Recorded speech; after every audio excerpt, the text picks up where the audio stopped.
Esta mañana estamos hablando de una ponencia de cómo vivir para Dios en un mundo antagonista. Para eso tenemos que formatear nuestra mente. Tenemos que ajustarnos a un diseño superior, superlativo, metacognitivo, desde lo alto y vislumbrarnos a nosotros en el plan eterno de Dios y no ser definidos por la cultura, por las corrientes de este siglo. Romanos 12, verso 1 y 2 dice: os ruego por las misericordias de Dios que presentéis vuestros cuerpos como sacrificio vivo, santo y agradable a Dios. Este es vuestro culto racional. No os conforméis a este siglo, mas sed transformados a través de la renovación de vuestro entendimiento, para que podáis comprobar cuál sea la buena voluntad de Dios, santa, agradable para vuestras vidas. Otra escritura que vamos a tomar como base se encuentra en 1 de Pedro, capítulo 4, verso 1.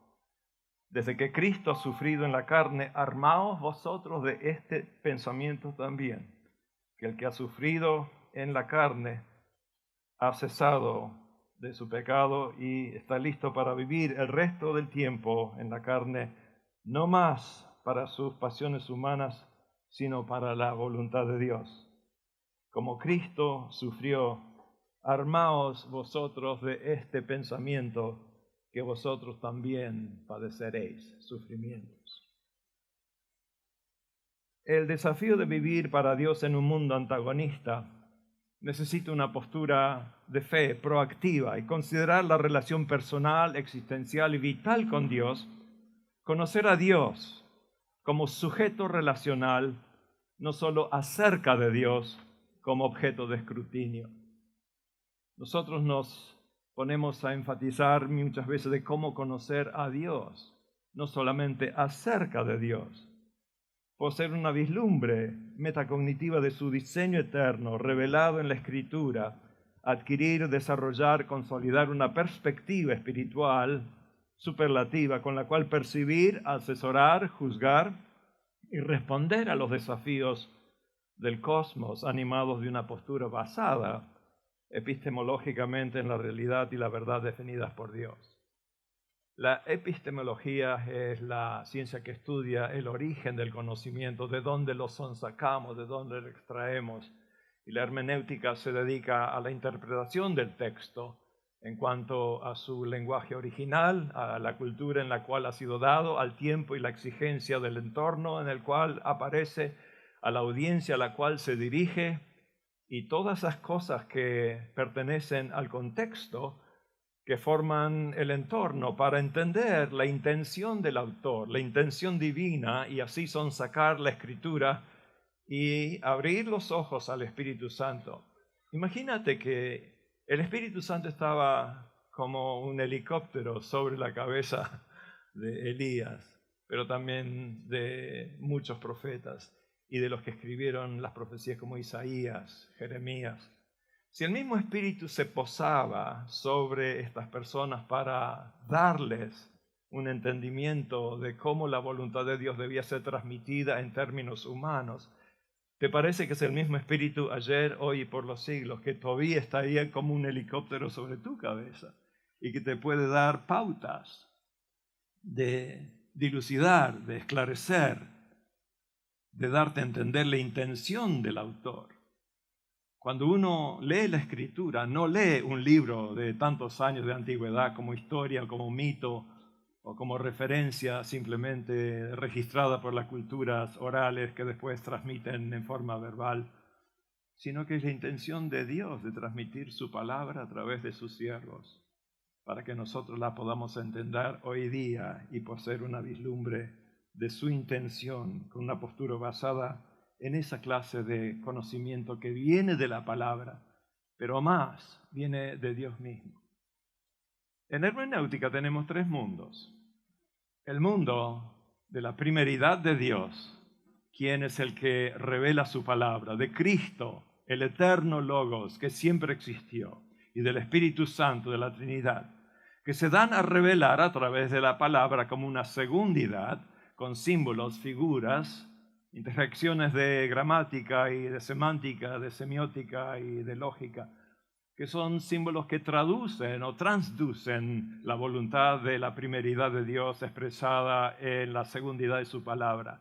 Es un mundo en la palabra que hay que escrutinar para poder entender la intención del autor que está detrás, que está respaldando su palabra. Pero el mundo del intérprete es el mundo que nos interesa ver cómo se han filtrado nuestros pensamientos, cómo nuestra manera de entender a Dios, de entender su palabra, de conocer al autor, de poder vislumbrar cómo se traduce a nuestras vidas a través del Espíritu Santo y de la palabra, sin negar el hecho que ninguno de nosotros viene a la palabra con una mente pristina, sino que ha sido formateada por las corrientes de este siglo, por la cultura, por la socialización del hogar, por los amigos de la escuela, por los profesores, por aquellos pastores que predicaron a su manera, a veces a su gusto y a su antojo, y que muchas veces han predicado la verdad y en otras veces han tergiversado la verdad por no seguir las reglas hermenéuticas de interpretación.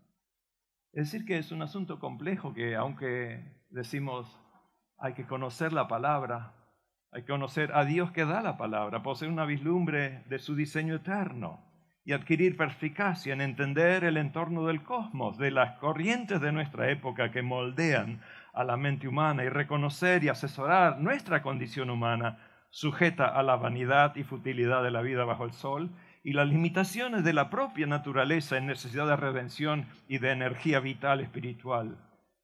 ¿Cómo no ser moldeados por las corrientes del cosmos? Mi mamá era ucraniana y ella crecía pepinos crocantes, frescos, pero los metía en un barril de madera con vinagre y especies. Y en 2 semanas el pepino más crocante se volvió un picle. Porque el vinagre penetra, no solamente baña la corteza del pepino, sino que se entromete en las fibras ontológicas esenciales de las estructuras celulares y que llega a ser parte de una propiedad emergente que es agria y que es diferente del sentido original. No podemos ignorar el vinagre en el cual los pepinos se vuelven picles. No podemos ignorar la mente del cristiano que en un mundo con las corrientes que batallan pueden desvirtuar, torcer, influir y hasta toxificar la mente del ser humano. Por eso Pablo aconseja, no os dejéis arrastrar, no dejen de ser moldeados por las corrientes de siglos, sino que transformen su ser a través de la renovación de la mente. Y podemos hablar que para vivir en un mundo antagonista a Dios, siempre tenemos que estar renovando nuestra mente, transformando nuestro ser para evitar ser moldeados y definidos por la cultura y ser definidos por Dios, que es el autor, el consumador de nuestra fe y el definidor absoluto de la realidad. Reconocer y aceptar la gracia, la misericordia de Dios y someterse al señorío de Cristo, presentando su ser en sacrificio vivo, santo, agradable, para ser transformados a nivel esencial, ontológico, caracterológico, y renovar la mente para estar a tono con Dios, con su palabra, y realizar su voluntad, siendo guiados por su Espíritu Santo. Desarrollar esa transformación y el crecimiento del carácter y adquirir conocimiento, entendimiento y sabiduría, según la Escritura, y depender de la investidura del Espíritu Santo para andar en él. Y mantenerse en comunión con el cuerpo de Cristo para no ser un llanero solitario que batalla por su propia cuenta o sentirse solo. Como psicólogo clínico veo mucha gente deprimida, con síndromes bipolares y esta psicosis, con ansiedades, con pánico, cuya fe merma bajo esas condiciones. Se sienten solos, desahuciados, sin fuerza para batallar las corrientes de este siglo. Como el síndrome de Elías, que después de las grandes cosas que hizo en el Monte Carmelo, al día siguiente tiene un síndrome postraumático casi, en el sentido de que está solo, está deprimido, está hipersómnico, y le dice a Dios, yo solo he quedado. Y Dios tiene que recordarle, no, Elías, abrí tus ojos, hay 7.000 personas que tampoco siguen las corrientes de los que se desvían en Israel. Pero uno se siente así a causa de su propia humanidad que ha sido batallada por las corrientes del siglo. El desafío a desarrollar una perspectiva metacognitiva proactiva acerca de Dios y su agenda, del entorno del cosmos, de su propio ser, de la guía de la palabra de Dios, la presencia del Espíritu Santo y su determinación a actualizar la voluntad de Dios y su destino final. Eso es lo que es el tema de nuestra conversación en esta mañana. Dios se ha dado al acceso humano y desea ser conocido. La meta suprema es conocer a Jesucristo. Pablo, después de tantos años de ministerio, dice, prosigo a ver si alcanzo aquello para lo cual fui alcanzado por Cristo Jesús y ser hallado en Él, no teniendo mi propia justicia, sino la suya. Quiero conocerlo, a fin de conocerlo. Jeremías había dicho, ya no se alabe el sabio en su sabiduría, ni el rico en sus riquezas. Si te vas a alabar, alábate en esto, en conocerme a mí, mis caminos, en conocerme a mí y conocer a Jesucristo. Es una progresión lógica. El afán de conocer a una persona nos insta a investigar todo lo pertinente acerca de su ser, de su carácter, de sus actitudes, de su propósito, de su conducta, sus relaciones, su poder, su amor. Pero conocer sus atributos no significa que conocemos a la persona en sí.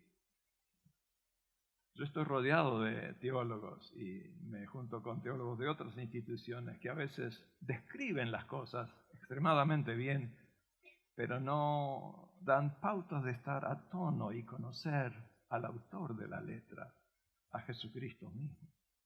Conocer acerca de Dios es la función del escrutinio académico, teológico. La dedicación personal, relacional, devocional, es conocer a Dios a través de esta manera de acercarnos a Él, estar cerca de la voluntad y ver el plan de Dios. A veces uno se enfrasca en las vicisitudes, en las contingencias, en las peripecias de la vida, tanto que no ve, como Elías tampoco, la voluntad de Dios más amplia, más expansiva. Pablo a los Efesios, que eran los antiguos turcos, les escribe en griego, siendo ciudadano romano y judío de los judíos. Es algo transcultural, que va más allá de las corrientes culturales. Y les presenta el plan de Dios. Y les recuerda, muchachos, chicas, ustedes han sido preformados según la presciencia de Dios antes de la fundación del mundo. Dios no es un albañil ladrillero. No hay nada malo con eso. Yo le ayudé a mi papá a hacer una casa en Montegrande, Buenos Aires, poniendo ladrillos. Yo sé de albañilería, inclusive al estudiar un poco más. Hice los planos de una adición a mi casa en Boston y la construí con mi hijo de 17 años. Así que me gusta poner ladrillo sobre ladrillo y construir con las manos algo que uno puede estar honroso acerca de eso. Pero Dios no está diciendo, pásame un ladrillo acá, otro ahí, ¿y ahora qué hago? No, Dios es arquitecto. Y en su arquitectura, Él tiene todo el diseño antes de poner el primer ladrillo. Esa es la gran diferencia. Dios nos tuvo en mente antes de fundar al mundo. ¿Te das cuenta de eso? Dios es un Dios proactivo, no reactivo. Cuando puso Adán y Eva, Dios no se mordía las uñas y decía, ojalá que no pequen, ojalá que no pequen. ¿Y ahora qué hacemos, muchachos? Él inmoló al Cordero antes de la fundación del mundo. En la mente de Dios, Cristo ha sido crucificado antes que Él forme esta tierra. Nada lo toma por sorpresa a Dios. Está en control de todas las contingencias, ayer, hoy y por los siglos. Somos preformados por Dios. Repite conmigo, somos preformados por Dios. Pero después, en tiempo y espacio, nos ha formado. Aunque Dios dice en el Génesis, produzca la tierra toda cosa viviente, cuando se refiere a nosotros dice, y formó Dios al hombre. Aunque Dios puso en las partículas del universo la propiedad emergente de producir vida, se tomó la molestia de formarnos a su imagen y semejanza y darnos de su espíritu para que podamos vivir para su voluntad. El hombre ha sido no solo preformado, hemos sido formados por Dios. Pero adivine qué, metimos la pata. tomamos del fruto prohibido y caímos. Y el pecado nos ha deformado, nos ha destituido de la gloria de Dios, nos ha hecho disfuncionales, nos ha degradado. El pecado ha destruido mucho, si no todo, de lo que Dios plantó en nosotros. Entonces, el hombre preformado, la mujer preformada han sido formados por Dios y después deformados por el pecado. Pero Dios no para ahí, Él nos ha dado un redentor, aún en Génesis 3:15, el protoevangelio que dice, la simiente de la mujer herirá a la simiente de la serpiente. Cristo conquistaría al pecado en la cruz y nos daría libertad. Entonces somos preformados, después formados, después informados y reformados por Dios a través del sacrificio de Cristo. Cuando Dios nos reforma es que renacemos, una regénesis, donde tenemos que ser resocializados por Dios. ¿Cuántos de ustedes han nacido de nuevo? ¿Cuántos de ustedes han crecido de nuevo? Ese es el desafío, no solamente ser nacidos de nuevo, sino crecer de nuevo, en carácter, en conducta, en influencia, en relaciones. Entonces, Dios le informa al hombre que aunque ha pecado y merece la muerte, va a haber una redención y ofrece sacrificio de sangre como un prototipo de lo que Cristo haría miles de años después. El hombre es reformado. Pero ahí no termina la historia. Se nos invita a ser transformados en Romanos 12. El ser transformados es experimentar una metamorfosis. Pablo usa la misma palabra usada en biología hasta ahora, de la transformación de un organismo a otra forma, a otra estructura, a otra función. Un gusanito que se arrastra por el suelo, sube al tallo de una planta, se cuelga en una rama, hace un cucurucho y se mete adentro y vegeta ahí y sale volando como una mariposa. De un gusano a una mariposa experimenta el proceso de metamorfosis o de transformación. Pablo nos dice, sed transformados de alguna manera a través del Espíritu Santo. Dios toma nuestras estructuras, nuestras funciones, nuestra mente, los pensamientos, los razonamientos, los debates, las atribuciones de significados, los juicios. Todo es transformado y alineado con la intención original de Dios. Y ahí no termina la historia. Pablo dice en Romanos 8, 28 a 30, que todas las cosas ayudan a bien a los que a Dios aman. O mejor dicho, es Dios que a través de todas las cosas ayuda a los que a Él le aman, para conformarnos a través de esas vicisitudes a la imagen y semejanza de Cristo, para que Él sea el primogénito entre muchos hermanos. Yo sé que la gente usa de memoria el Romanos 8, 28, todo ayuda bien a los que a Dios aman, y ahí para. No, ese es el programa de Dios que empieza con un preámbulo. Si sigue leyendo, porque a los que antes conoció, también les fijó un destino conveniente para que estos lleguen a ser conformados a la imagen de Jesucristo, para que Él sea el primogénito entre muchos hermanos. Si me sigue o me seguís, no sé qué prefieren. ¿Me seguís? Si me seguís, vos fuiste preformado, formado, deformado, informado, reformado, transformado y conformado a la imagen de Jesucristo. Todavía no somos lo que vamos a ser. Primero de Juan capítulo 3, versos 1 y 2, hijitos. Ahora ya somos hijos de Dios, pero todavía no se han manifestado lo que hemos de ser. Pero cuando Él apareciere, seremos como Él, porque le veremos tal cual es. Hay 3 escatologías en esos versos. Una escatología realizada, ya somos. Otras futuristas, seremos. Y otras en procesos de realización. Todavía estamos siendo transformados a la imagen de Jesucristo. ¿Eres salvo? ¿Sos salvo? Sí. ¿Estás siendo salvo? Sí. ¿Serás salvo? Sí.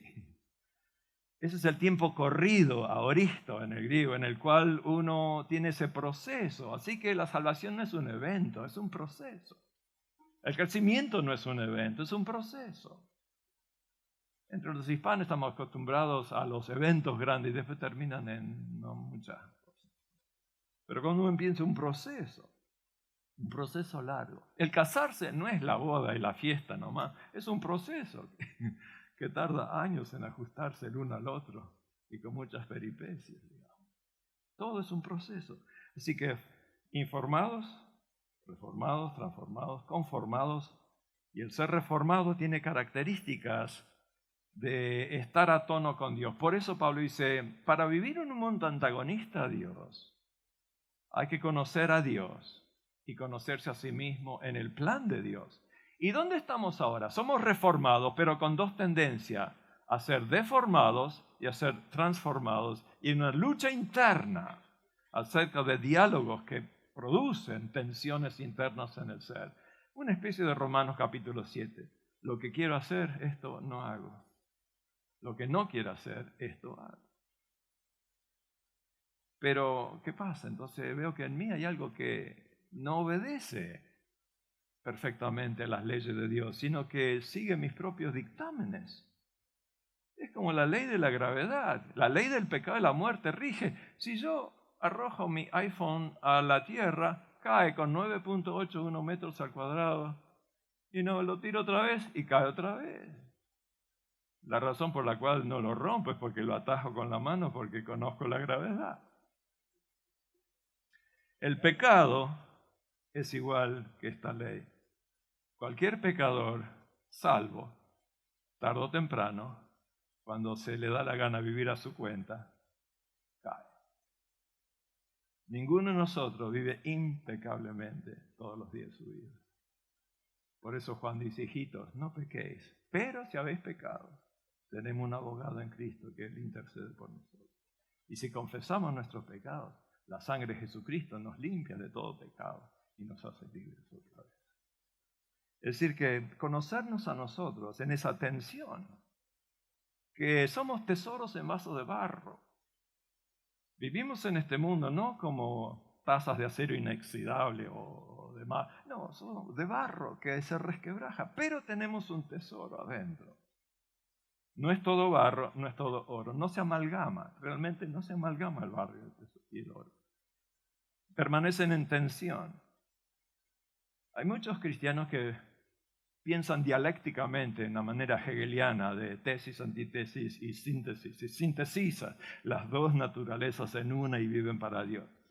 Para mí no es una síntesis, para mí es una manera dialógica, no dialéctica, dialógica de relacionarme con Dios y conmigo mismo en una manera trialógica, porque mi ser pecador y mi ser redentor o redimido se confabulan para hablar dentro de sí mismo.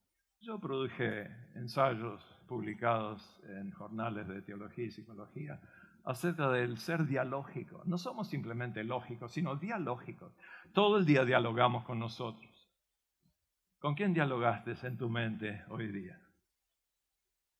Todas las mentes dialogan consigo mismas. Y las voces de los pasados, la suya, la madre, el policía que nos dio una boleta. Hay muchas voces que pululan en nuestro organismo.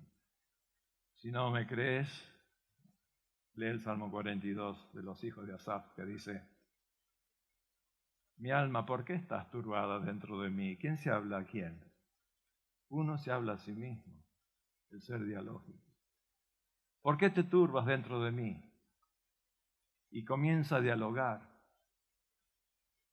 Y después del diálogo surge una retórica interna donde se persuade a sí mismo y dice, espera en Dios, aún he de alabarle. La misma persona que dialoga ahora tiene retórica interna y se dice a sí mismo, una interjección, un comando, alaba al Señor.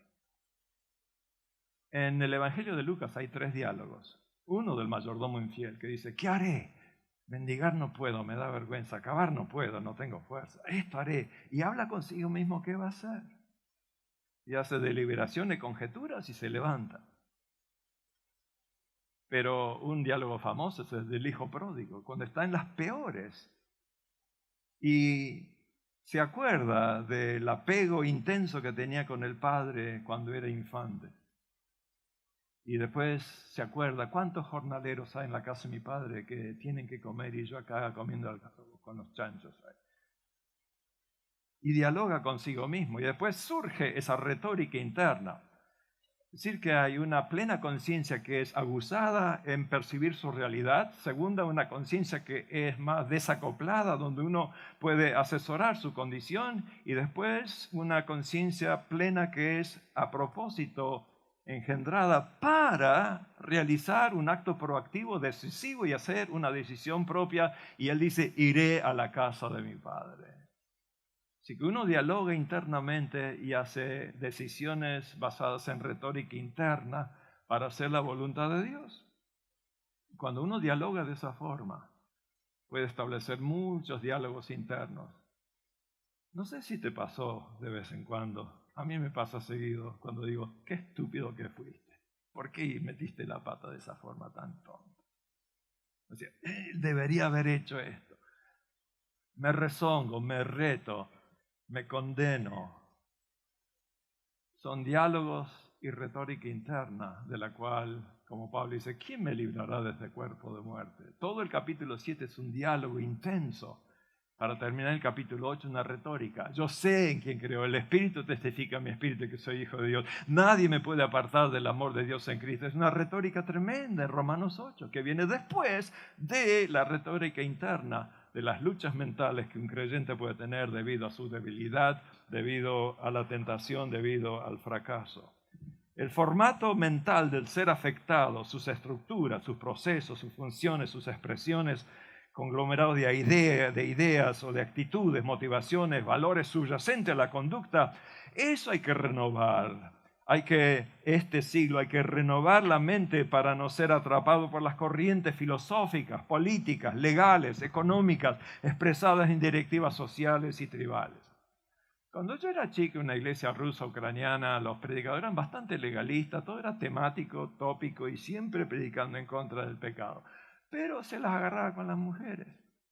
Que el pelo esto, que la falda, que... Un día yo era chico y había una discusión entre toda la membresía, si había que usar la manga debajo del codo o arriba del codo, y yo como chico pensaba, ¿qué tiene el codo que es tan pecaminoso, digamos? Arriba de la rodilla, debajo de la rodilla, ¿qué tiene la rodilla que es tan pecaminoso? No cabía en mi mente de chico, ¿por qué discuten esas tonterías en la iglesia? Decía yo.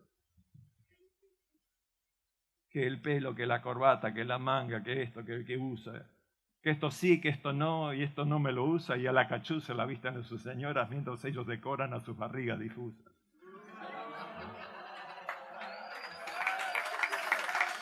No me tienten. Yo cuando era chico componía versos gauchos, aquí me pongo a cantar.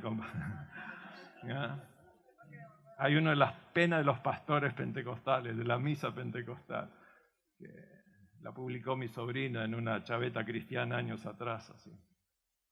La cuestión es que somos personas afectadas por las corrientes del siglo. El mundo es un término utilizado en varias maneras en el idioma griego. El orden armonioso del universo, el mundo como globo terráqueo, el cosmos, también se debe ver en cosméticos, en cómo uno arregla su cara para estar más o menos presentable a la sociedad. El cosmos se le refiere a los habitantes de la Tierra, a las esferas de las actividades humanas, sociales, económicas, legales, políticas, artísticas, científicas. Es el entorno en el cual la filosofía de la vida, los valores se desarrollan. Pero también es el reino espiritual bajo el dominio de Satanás, al cual Jesucristo llama el Dios de este siglo, el príncipe de este mundo. Juan 12, 31. En 2 Corintios 4:4, Pablo lo llama el Dios de este siglo. Así que el mundo es usado diferentemente en griego. Dios de tal manera amó al mundo, al cosmos. Y después dice, hijitos, no améis al mundo, al cosmos. Dice, pero ¿cómo? Dios ama al cosmos, pero yo no tengo que amarlo. Es que lo usan en el contexto, porque significa muchas cosas. Es como la palabra aloha en Hawái. Significa hola, ¿cómo estás? Bienvenido, te amo, chao. Un montón de cosas. ¿Cómo lo pronuncias? Así significa la palabra. Pero Pablo no usa la palabra cosmos. La palabra asociada es aion en griego, que es este siglo. O las corrientes de este siglo, las filosofías, las modas, los estilos de este siglo. Por eso en mi iglesia se ocupaban de las modas en vez de las corrientes modales de filosofía. de las estrategias, de las artimañas usadas en el mundo que se embuten en la iglesia para hacer la misma cosa. Un día criticando a una manera de levantar fondos para las misiones, yo dije, ¿por qué tenemos que hacer bizcochuelos y tortas y venderlas para levantar fondos para las misiones cuando deberíamos dar de corazón sin ninguna torta en la boca? ¿Por qué me tenés que poner una torta en la boca para que dé para las misiones? Dame la torta gratis de festejo porque di, pero no para que yo dé y que tengas una iglesia. En Puerto Rico hay una iglesia que fue construida a causa de los pasteles que vendían las hermanas y la llamaban la iglesia de los pasteles. Qué lástima, ¿no? Que hay que aflojar algo. Es un trueque. Yo como, doy. Si no como, no doy. Dios ama al dador alegre, no al dador que se va a los trueques. El reino espiritual de este mundo nos tienta con la misma tentación original. ¿Cuál fue la tentación original a Adán y Eva? Ella vio que el árbol era bueno, que era apetitivo y que ella sería como Dios. Adán, lo mismo. La codicia de los ojos, la codicia de la carne y la soberbia de la vida. Y eso es precisamente 1 de Juan, capítulo 2, verso 16. Así es como defines a las corrientes de este siglo que te tientan a través de esas tres maneras. Ese mundo definido, el desafío al ser virtual, al visual, al sensual, a la codicia narcisista. Entonces las corrientes ejercen presión y no podemos ignorar el ambiente tóxico en el cual nos hemos formado. Pero Pablo dice, no os conforméis, aunque estéis expuestos al entorno social, cultural vigente, sujeto a sus presiones amoldantes, no os conforméis a este siglo. Los valores, las normas, las leyes, los usos, las costumbres, subyacentes al ser y a las relaciones sociales. En Argentina, las presiones actuales de la fluidez del género, de ponerse camisetas verdes y pañuelos verdes y patrocinar el aborto. Son corrientes que han afectado a mucha gente en nuestra sociedad. Políticamente, la gente vende su alma al diablo por conseguir 3 votos más. Y estructuralmente, las escuelas, las universidades. Es decir, que estamos sujetos a las corrientes que empujan para que nos desvirtuemos de la tradición, pero aún más de la tradición, a lo que Dios dice en su palabra. Hemos hablado de eso en talleres el año pasado, en Tucumán, en Salta, en Buenos Aires.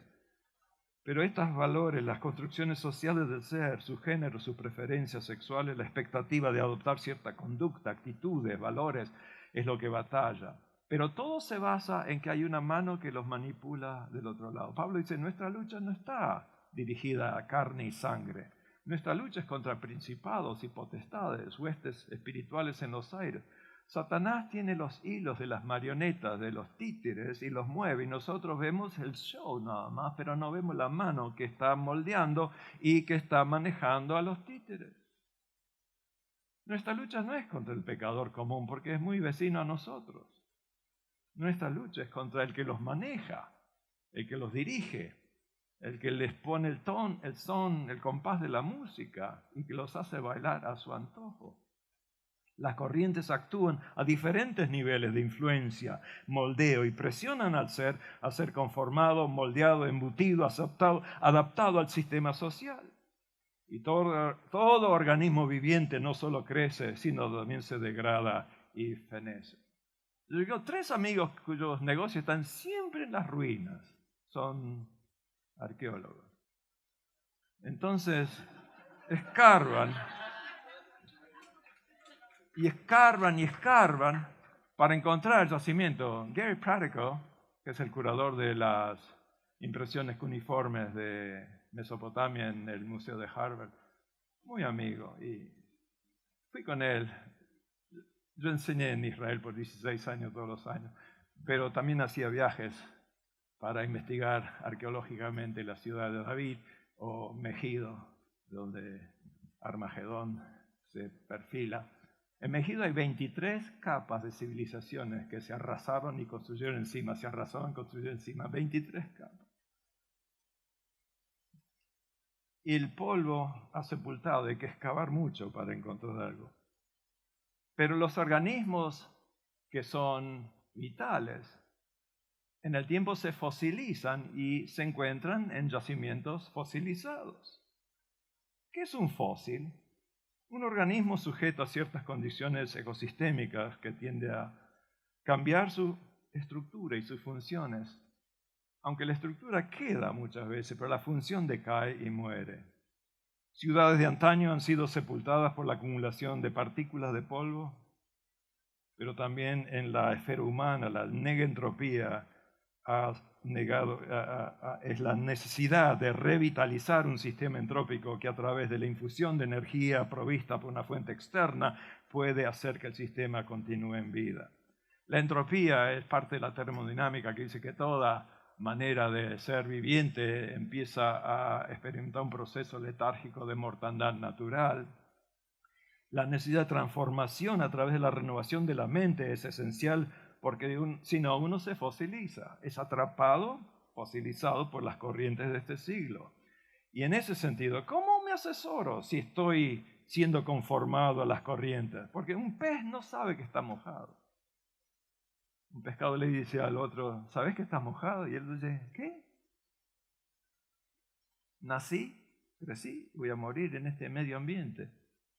A menos que sea un pez saltador que salta y ve el sol y es seco por 3 segundos y cae otra vez. Y le dice, muchachos, hay sequedad. Si no entendiste qué es estar mojado, ¿cómo vas a entender qué es estar seco? Es peor todavía. El pecador no sabe que es pecador, porque se defiende a zarpazos. Usa toda la defensa de racionalización, intelectualización, negación, proyección, culpabilidad. Se defiende a zarpazos para no verse pecador. Y aun cuando es salvo, no puede hablar de las cosas celestiales porque todavía no las alcanzó. Esa es nuestra manera de pensar. El pez no sabe lo que está mojado. El acomodo, la asimilación, el equilibrio con el entorno trabajan en procesos paralelos adaptivos que producen hábitos mentales y conductivos, los cuales se establecen y consolidan en esquemas automáticos, tácitos, subyacentes a los procesos cognitivos, emocionales y motivacionales. Y la mente puede ser amoldada al espíritu de ese siglo, seguir sus corrientes sin darse cuenta. En Estados Unidos, todas las universidades del Ivy League o de la Liga de la Hiedra empezaron como institutos para preparar pastores. Harvard, Princeton, Dartmouth. Todas empezaron preparando ministros para predicar el Evangelio. ¿Dónde están ahora? Totalmente en el ambiente secular, negando la realidad. La Universidad de Córdoba, cuyo lema, cuyo logo tiene mucho de cristiano jesuita, hoy día está abogando por el aborto, por la fluidez de género. ¿Cómo pasa eso? ¿Cómo se transforma esa entropía, esa decadencia, ese desvío, ese atrape en las corrientes de este siglo? Había una iglesia que quería ser bien pero caté, bien cheta, bien pero formada al estilo de Harvard y de Princeton y de Dartmouth y todo. Entonces dijeron, sería lindo plantar una plantita de hiedra en el portal a la izquierda y a la derecha de la entrada, entonces la hiedra crece. Y cuando tapa, somos de la liga de los que son especiales. Entonces la hiedra creció. Y en la puerta de la iglesia arriba había un letrero que dice, nosotros predicamos a Cristo crucificado, resucitado y que viene pronto. Así decía la iglesia. Pero la hiedra creció y les tapó las palabras y viene pronto. Entonces se reunieron en la sociedad y se votamos a ver si cortamos la hiedra o crece tan linda, está tan linda la hiedra, pero nos tapó y viene pronto. Y votaron, deja que la hiedra crezca. Todavía predicamos Cristo crucificado, resucitado. Entonces la hiedra siguió creciendo y les tapó la palabra resucitado. Se juntaron los miembros de la iglesia y para votar si cortamos la hiedra o dejamos que crezca. Y adivine qué, votó la mayoría democráticamente y dejaron crecer la hiedra. Y si todavía predicamos a Cristo crucificado, ¿está bien? La hiedra siguió creciendo y les tapó la palabra crucificado. Otra reunión y dejaron crecer la hiedra. Y por no cortar por lo sano, les quedó: nosotros predicamos a Cristo. Bueno, predicamos a Cristo. Nos ambientamos a la cultura y predicamos a Cristo. Y la hiedra siguió creciendo y les tapó la palabra a Cristo. ¿Y qué quedó? Nosotros predicamos, ¿qué? De cómo salvar a las ballenas en Antártica, de cómo ayudar a la ecología de Brasil. Predicamos un montón de cosas, menos el Evangelio. Y adivina que la hiedra creció y les tapó la palabra predicamos. ¿Y qué quedó? Y la gente se reúne socialmente a tomar mate, a comer factura, y se va a la casa y cumplió con ir a la iglesia. ¿A dónde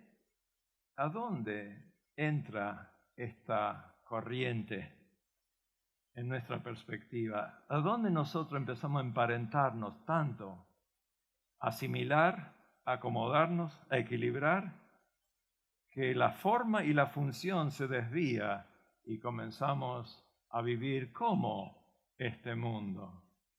¿Cómo vivir en un mundo antagonista a Dios y preservar nuestra forma, nuestra función, nuestro estandarte, nuestra fe? ¿Cómo hacerlo? Una perspectiva metacognitiva, dialógica, de presentar nuestro cuerpo en sacrificio vivo, evitar el ser conformado y ser transformado por la renovación del entendimiento. Entonces podemos ver que estas estructuras, estos procesos, estos eventos van a estar calificados por la voluntad de Dios.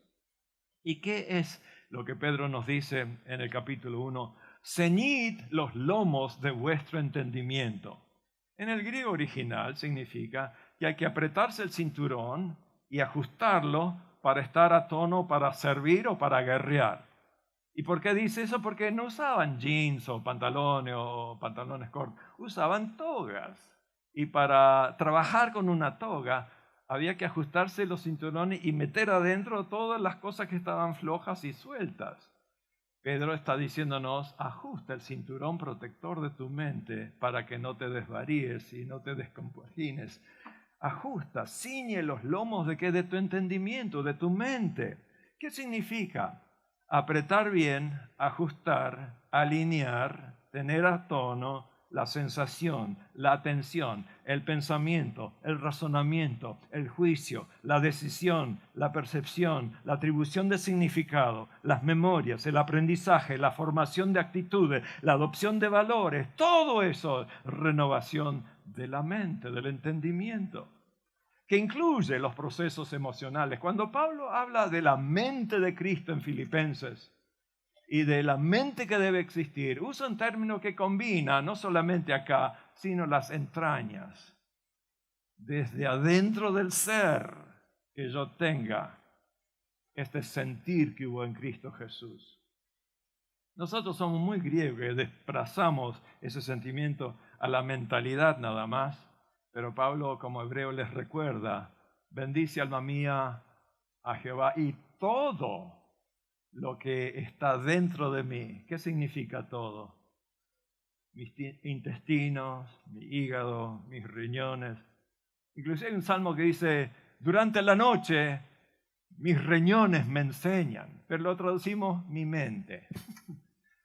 Porque no suena bien en castellano, mis riñones me enseñan. Pero para los hebreos era el asiento de la ética, de la justicia, de la moralidad. Entonces había que hacer caso a los organismos del cuerpo que estaban a tono con la manera de producir imágenes, sensaciones y emociones en cuanto a dedicación a Dios. Bendice alma mía Jehová y todo lo que está dentro de mí.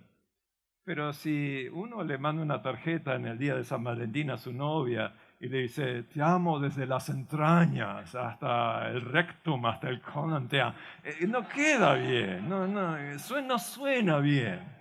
Pero ese es el sentido original de la Escritura, con todo lo que soy, no solamente con mi mente. No, eso es muy cognitivo, muy esotérico, muy académico. Hay que amar a Dios con todo el ser. Entonces así hay que renovar la mente y todo su ser. Por eso Pablo dice: presentad vuestros cuerpos en sacrificio vivo, no solamente vuestras mentes. Los procesos de la emoción, del afecto, la sensibilidad, el amor, el gozo, la paz, la empatía, la pasión, eso tiene que ser renovado también. Y aún el proceso de la intención, del propósito, de la voluntad, del dominio propio, los procesos motivacionales. Así que el renovar la mente es simplemente hacer caso a Dios en la batalla que ligamos, porque muchas voces se oyen, muchas apelaciones a la mente, entre tanta confusión, nuestra mente puede llegar a ser moldeada al antojo del Dios de este siglo, desviada del cometido de Dios, cegada para no ver la verdad, reprobada para no ser sobria o integral, o cauterizada para no sentir el remordimiento. Cuando uno no renueva su mente, tiene una propensidad o la manera natural de hacer inferencias arbitrarias o de generalizaciones indebidas o de atribuciones subjetivas equívocas o de ser negativa o ser pesimista o de enfrentar un constructivismo ficcional o lo que Henry Nouwen llama scotosis, que está ciega a la verdad de Dios, estableciendo su propia versión basada en la experiencia sensorial, cognitiva y social. Los razonamientos son erróneos, basados en premisas parciales, subjetivas o tribales. A veces nosotros nos guiamos por lógica deductiva, ¿no? Una lógica deductiva. ¿Por qué Juan 3:16 es el verso más grande de nuestra Biblia? Bueno, porque la causa más grande, Dios, el Dios más grande, amó el amor más grande, de tal manera, la manera más grande, al mundo, el objeto de amor más grande, que dio la dádiva más grande, a su Hijo, el Hijo más grande, para que todo aquel, la invitación más grande, no se pierda, la pérdida más grande, más una conjunción disjuntiva, el más grande de la historia, tenga la tenura o la dádiva más grande. Vida eterna, la vida más grande. Deductivamente, lógicamente, es el verso más grande de la Biblia. Les di 12 razones por las cuales dije eso. Por otra parte, la lógica inductiva, digo, Primera de Juan dice Dios es amor, Primera de Juan 2, 4, Corintios 3, y colecto todos los versos y los empiezo a compaginar y dice, parece que Dios es amor. Parece que Dios me amó de tal manera que dio a su Hijo. Es una lógica inductiva. Yo prefiero la deductiva porque es más proposicional y más expositiva cuando predica. Los sermones tópicos, uno agarra un tópico y después le añade todos los versos y parece que Dios dice todo lo que uno quiere decir.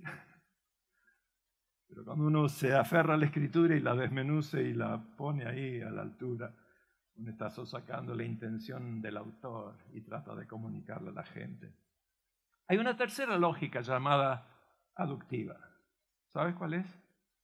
María y Juana tuvieron una pelea muy grande, tanto que no se hablan más. Pero Pedro me dice que María y Juana estaban corriendo juntas esta mañana.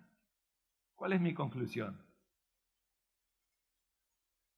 No. Nike, la fábrica de zapatillas, les pagó $1 millón a cada una para correr juntas para un comercial. Pero usted no sabía eso. Usted asumió mal, erróneamente, que se hicieron amigas. Mucha de la lógica que usamos aductivamente es equivocada, porque no chequeamos con las evidencias empíricas, porque no asesoramos la realidad tal cual es. Es como no quiero forzarlos a una prueba para no caer en la tentación de no ser correcto. Una prueba fue dada a estudiantes de Harvard, de Princeton, de Stanford, diciendo, un palo y una pelota cuestan $1.10, $1.10. El palo es $1 más caro que la pelota. ¿Cuánto cuesta la pelota? La mayoría de la gente dice 10 centavos y están totalmente equivocados. Haga la ecuación, lo dijo con incógnita. Porque el palo cuesta $1.05 y la pelota cuesta 5 centavos. Pero no mucha gente arriba esa lógica, porque se van por la lógica del pensamiento fugaz, intuicional, rápido, y hace decisiones incautas. Para que uno no sea atrapado en esa clase de lógica, tiene que pensar racionalmente. Por eso Pablo dice, presentad vuestro cuerpo en sacrificio, ese es culto racional, espiritual, metacognitivo, que uno sabe lo que está haciendo a certeza delante de la presencia del Señor. Hay que formatear la mente para ser transformados Tomar algo que envejece, decae, fenece o sujeto a la entropía y reestructurar sus bases, sus procesos, sus funciones a fin de fomentar su revitalización y realinear algo desviado de su cometido original, proporcionando una visión nueva para restablecer las intenciones primarias. Por eso estamos hablando de todos esos procesos. Cuando uno renueva su mente, tiene una manera de protegerla al sentido de la mente renovada de Efesios capítulo 4, verso 23, que uno crece y establece un diálogo con Dios en comunión, se ocupa de las cosas de Dios, ama a Dios sobre todas las cosas, entiende los propósitos de Dios y no cuestiona su propia voluntad, o cuestiona la voluntad de Dios, sino su propia voluntad, y reenmarca, reestructura y reatribuye significado a la realidad según las definiciones de Dios. Mas nosotros tenemos la mente de Cristo, dispuesto proactivamente a aceptar y enfrentar los desafíos del mundo, sus corrientes, armados de fe y confianza en Dios. Por eso recordemos a Pedro: armaos de este pensamiento que vosotros también padeceréis. En psicología clínica, un investigador llamado Maguire en el año 65 publicó una tesis que en inglés la llamó Stress Inoculation Theory, la inyección del estrés anticipado para enfrentar el estrés verdadero que se nos viene. ¿Qué es una inyección? Uno se vacuna porque ha hecho en un medio al organismo que se inyecta para desarrollar anticuerpos contra el organismo verdadero que nos va a afectar. Entonces uno se prepara de antemano para tener defensas contra lo que realmente lo puede atacar. Y eso es lo que Pedro nos dice: ármense, inyéctense con la idea de que ustedes van a padecer, que van a sufrir. Que Dios no les prometió un jardín de rosas en este mundo. Inclusive Juan nos dice, que Jesús dice, en este mundo tendréis aflicción. Mas confiad, yo he vencido este mundo. En Lucas también nos recuerda a las mujeres que lloraban por Jesús. Dice: mujeres, no lloren por mí. Llevando la cruz, se para y dice: mujeres de Jerusalén, no lloren por mí, lloren por ustedes y por sus hijos. Porque si estas cosas hacen en el árbol verde, ¿qué harán en el seco? Van a venir días de tribulación. Está diciéndole, van a sufrir, no solo la caída de Jerusalén en el año 70, pero aún la gran tribulación que se viene. No estamos acostumbrados a enfatizar una teología de sufrimiento, porque siempre es un viva la pepa, le bajé la prosperidad, y toco el botón y Dios abre las puertas del cielo, le doy un peso a Dios, Dios me da 10. No. Cristo prometió que tendríamos aflicción, estrés, y hay que afrontarlo para entonces estar firmes en el día malo. Jesús lo ha hecho. Las enseñanzas de Pedro son que había que armarse de esta mente. ¿Por qué? Porque él fue también inyectado por Jesús con algo que le iba a pasar. Un día Pedro, con Jesús, el Señor le dice: Pedro, ¿sabes una cosa? Satanás me pidió zarandearte como el trigo para que tu fe no falte. Como el trigo. Pero yo he rogado al Padre para que tu fe no falte. ¿Eran amigos Pedro y Jesús, sí o no? Eran amigos. Entonces Jesús le dice a su amigo: Satanás me pidió zarandearte. Si sos amiga o amigo de Jesús, ¿qué le preguntarías? ¿Tú qué le dijiste? Yo le di permiso que te zarandee. ¿Qué? Si yo soy Pedro y digo: ¿te pateé una mula hoy? ¿Qué pasó? ¿Te caíste el catre? ¿Cómo vas a decir eso? ¿Cómo le va a permitir? ¿No somos amigos acaso? ¿No prometiste que me vas a, como un Star Wars Defense, que vas a estar acampando alrededor mío y que nada me va a tocar? No, le di permiso. Pero no te preocupes, yo ya rogué al Padre de antemano. ¿Qué cosa? Jesús intercede por nosotros antes que pequemos. ¿Te cabe eso? ¿Te cabe eso? Jesús intercede por nosotros antes que pequemos, porque no es como nosotros. Jesús en Juan 21 le prepara desayuno a los muchachos que están renegados y se fueron a pescar otra vez renegando de la fe. Si yo soy Jesús y veo la orilla, Yo actuaría diferente. Jesús dice, hijitos, ¿tenéis algo para comer? Hijitos. Yo los llamaría de otra clase de hijos. No, no sea mal pensado. Hijo de pez significa hijo de pastores. Así que Jesús le dice, hijitos, tenéis que comer. No, trabajamos toda la noche y no pescamos nada. ¿Por qué no echan a la derecha? Y dice, ¿y este quién es? Ese como un director, es como Gallardo fuera del equipo de River, dando instrucciones cuando no le patea la pelota. Bueno, ¿qué nos cuesta? Echan, y cuesta. ¿Cuántos pescados pescaron? 153. ¿Quién los contó? Pedro. Él era un hombre de negocio. Juan y Jacobo trabajaban para Pedro en la compañía de pescar que tenía en su ciudad. Y tenía que catalogar, este es limpio, este no es kosher, este sirve, este era judío. Tenía que Muchacho, era judío Pedro y tenía que sacar lo que no eran kosher para comer y tenía que de los pecados, entonces iba contando. Pero a mí me parece que también, ¿y qué le digo? Soy un atorrante y lo negué, dije que iba a dar mi vida y lo negué y lo maldije su nombre. 43, 44, ¿qué voy a decir? Soy un estúpido, 45, 46, soy un malandro, 47, 40. Me parece que ganaba tiempo y al fin se le termina el último y viene ahí a Jesús y Jesús dice, ¿me amas? Sí. ¿Me amas? 3 veces. Y lo perdona y lo restaura. Pero le dice, cuando eres mozo te ceñías, ibas a donde querías, pero cuando eras viejo, otro se te ceñirá. Irás a lugares que no quieres. Y le dio a entender con la muerte que lo iba a gratificar. Los mejores amigos de Jesús sufrieron lo indecible y todos murieron horriblemente. ¿Te conviene hacerte amigo de Jesús? ¿Quién nos metió en la cabeza a nosotros que el hacernos amigos de Jesús tenemos todo viento en popa? Cuando ninguno de sus mejores amigos terminó su vida jugando golf, o con el tenis y haciendo ejercicio todas las mañanas. Vosotros también padeceréis. Jesús le recordó. Y Pedro se acordó que Jesús oró por él antes que él caiga. Entonces por eso escribe a los muchachos. Muchachos, ármense de esta idea que ustedes van a padecer. Porque lo que a mí me pasó les va a pasar a ustedes. Pero anímense, porque hay un Jesús que no es como nosotros, es el amigo siempre fiel. Yo si fuera Jesús le hubiera hecho un agujero debajo de la línea de flotación y cuando hacen burbujas capaz que los salvo. Pero Jesús no es como yo. Él es misericordioso. ¿Sabe que Jesús ha hecho un nuevo pacto con nosotros?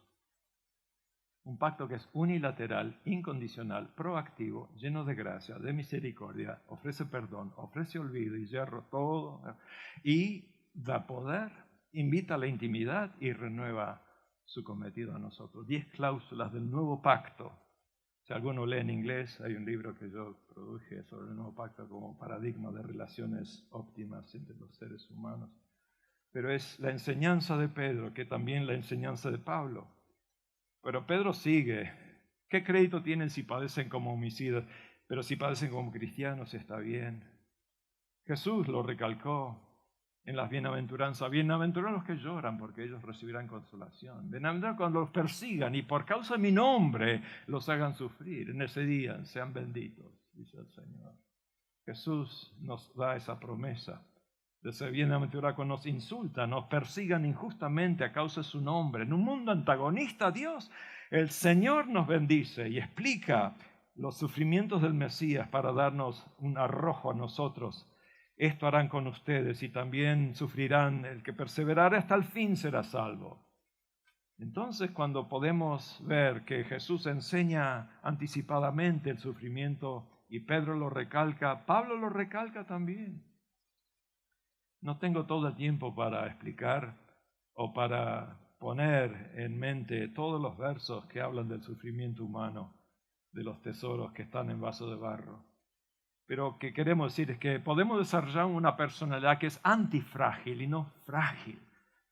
Por alguna razón en Estados Unidos la muchachada se ha vuelto muy frágil, tanto que si uno le hace así, se caen. En Princeton, en otras universidades, tienen cuartos con sábanas y frazadas y ositos y chocolate caliente. Pero cuando alguien te insulte, corres ahí y te acobijas y te consuelas a los 22 años.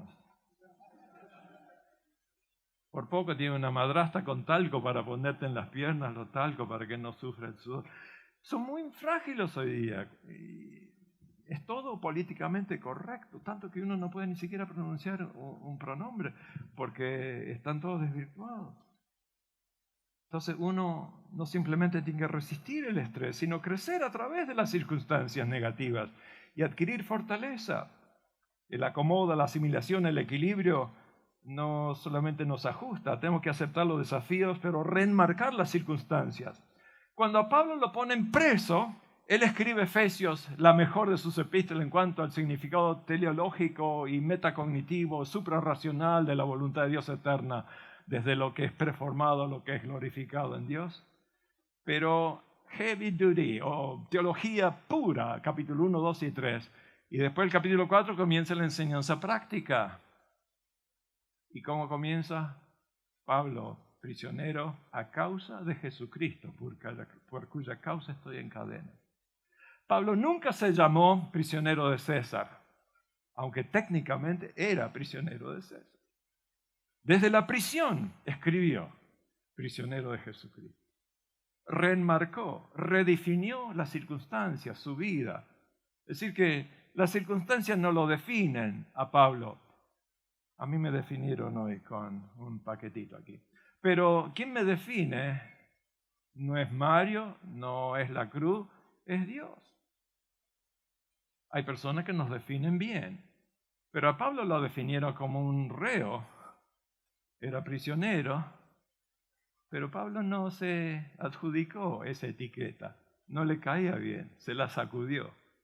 Y desde la prisión le dice a los muchachos, prisionero de Jesucristo. Nosotros siempre nos sentimos apresados, embutidos, amoldados, controlados por las circunstancias. ¿Sabe qué dice Romanos 5:17? El que recibe la abundancia de la gracia y la justicia como Dios reina en vida por Jesucristo. Significa que no vive supeditado a las contingencias, a las vicisitudes, a las circunstancias, sino que establece su control sobre las mismas. El Espíritu Santo nos es dado no solamente para danzar, gritar y dar vueltas carneras, es para vivir una vida decente delante de Dios y afrontar los desafíos con estima propia, pero también con dominio propio. Tenemos que optimizar nuestra capacidad de aguante, de superación, de victoria. Y Pablo le dice a los filipenses de tener la mente de Cristo, pero también aguantar. En todo y por todo estoy enseñado. Todo lo puedo en Cristo que me fortalece. Les da una mente que es de aguante, como la de Él. Sepa de ser necesidad. La palabra necesidad es histeresis. Pero en física, histeresis es cuando uno tiene una barra y levanta un objeto, la barra vuelve a su lugar, pero si no vuelve a su lugar, experimenta una deformación, una histeresis. Cuando uno es deformado por las circunstancias de la vida, tiene que volver a su cauce natural, porque si no, como que se resquebraja. Cuando estaba en el Otto Krause teníamos una máquina que medía la tensión o la constituencia del acero con ciertos carbonos, y uno la estiraba hasta que se rompía y un gráfico, la comprimía y se rompía otro gráfico, la torcía con un torque y otro gráfico, y la cortaba. Hacíamos 4 gráficos, tenemos que dictaminar qué clase de acero era el que constituía esta barra. Y de ahí viene todo lo que hablamos del estrés, que somos torturados, que somos extinguidos, que somos apretados. Todo viene de la física, que usamos analógicamente para decir cómo el mundo nos va a estresar, cómo nos va a presionar, cómo nos va a estirar, cómo nos va a cortar, cómo nos va a torcer hasta que nos rompamos. Pero ¿qué resistencia tenemos? Aún los motores materiales experimentan fatiga. Después de 50.000 horas de trabajo, su material de una máquina se rompe de la nada, como que el material se cansó y no quiere trabajar más. Somos propensos, como tesoros en vaso de barro, a resquebrajarnos. Y vivir en un mundo antagonista a Dios que ejerce tantas presiones puede afectarnos. Pero ¿qué es lo que nos ayuda? Nuestra renovación. Porque Dios, a través de las cosas nos ayuda a ver su voluntad, aún en las peripecias más grandes.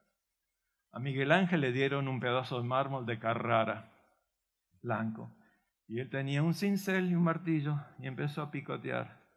Él veía a Moisés adentro del bloque y no paró de golpear y de sacar todos los pedacitos de mármol que estorbaban a la imagen de Miguel Ángel en cuanto a Moisés.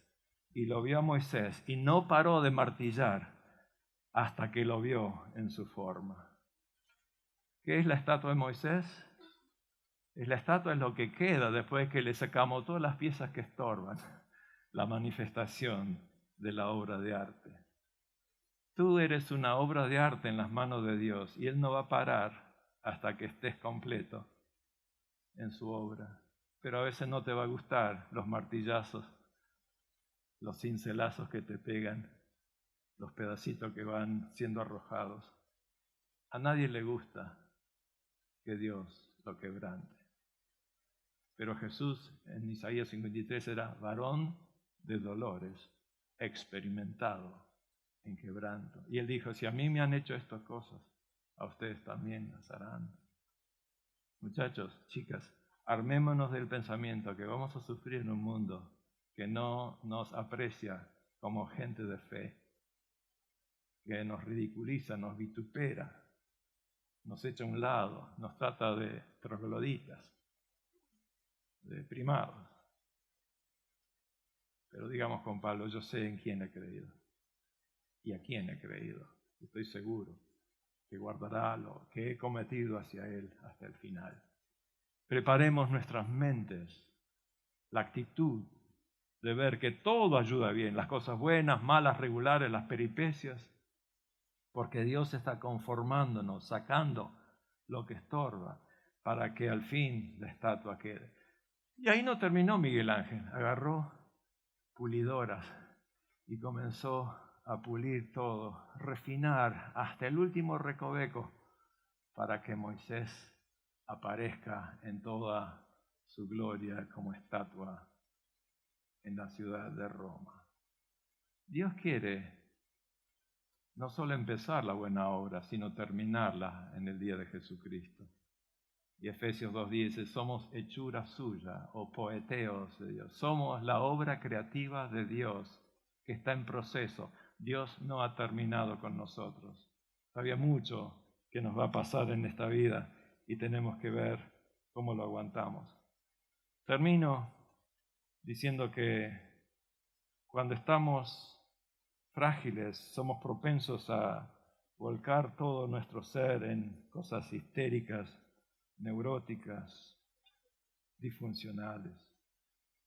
Es como una tacita de café turco, donde hay espuma y después hay una suspensión coloidal con micelas cargadas de movimientos brownianos que se mantienen en suspensión, pero hay una sedimentación de 1 pulgada de los granos de café que están sedimentados. Cuando uno golpea la taza, se vuelca la espuma, la suspensión coloidal se evalucea, pero lo que está abajo queda firme y nada se mueve. Así nosotros, tal vez en la superficie podamos estar descompopulados. Como Pablo dice en 2 Corintios, hemos pasado por todas, pero no desmayamos. Y termina ese pasaje, no desmayamos, 2 veces, pero no desmayamos. Así que no aflojamos. Somos personas de fe, que vamos a correr la carrera y guardar la fe y estar dispuestos al sacrificio. Entonces nosotros no dependemos de nuestra propia naturaleza, aunque sabemos que la advertencia de Jesús, que en este mundo tendremos aflicción, Él dice, pero tened coraje, fe, valor, confianza, yo he vencido este mundo. Por eso Dios llama a las cosas que aún no son como si fueses. Él dice que el reino se ha acercado y entre nosotros está. El potencial ya presente y latente de su promesa habrá de ser actualizado en su expresión concreta, venga tu reino. Y aunque hoy día nos afrontamos o que nos enfrentemos a la miseria de este mundo y lloremos bastante, la promesa del Señor es que viene con un gran pañuelo a enjugar todas lágrimas de los ojos de sus discípulos para reinar eternamente con Él. Ahora somos, no somos todavía, pero seremos Entonces confiamos en la voluntad, en la presencia, en el poder de Dios para no mermar nuestra fe. Cuando yo estaba en el Autocral se iba mucho a la estatua de la Duda en la Plaza San Martín, que fue donada por un escultor francés, donde hay un joven leyendo la Biblia y un viejo que le apunta con el dedo poniéndole dudas a su mente. Y yo reflejaba muchas veces sobre esa estatua. Dice, la verdad, si mi salvación fuese por obra, Satanás me cortaría las manos y los pies. Si fuera por ganar una suma de dinero y pagársela, me iría a la quiebra. La salvación es por fe. ¿Y cuál es la guerra más grande contra la fe? Es la duda. Y Satanás va a poner dudas en tu mente, de toda índole, de toda clase, para que abandones la carrera, para que no seas fiel, para que no hagas su voluntad, para que escapes del sufrimiento o de los embates, los desafíos de la vida. Pero ojalá que el Señor te dé la fuerza, que te dé la perspicacia y la voluntad de decir, venga tu reino, hágase tu voluntad en la tierra como en el cielo. Yo me rindo como sacrificio vivo, santo, agradable a Dios. Ese es mi culto racional. Quiero que mi ser sea transformado a través de la renovación de mi entendimiento. Quiero comprender tu voluntad en todo y no cuestionar. No cuestionar. Porque a veces cuestionamos a Dios. ¿Por qué nos pasa? ¿Por qué no nos pasa? ¿Se me terminó el tiempo? Muchas gracias por su atención y espero verlos en otras ocasiones. Dios les bendiga.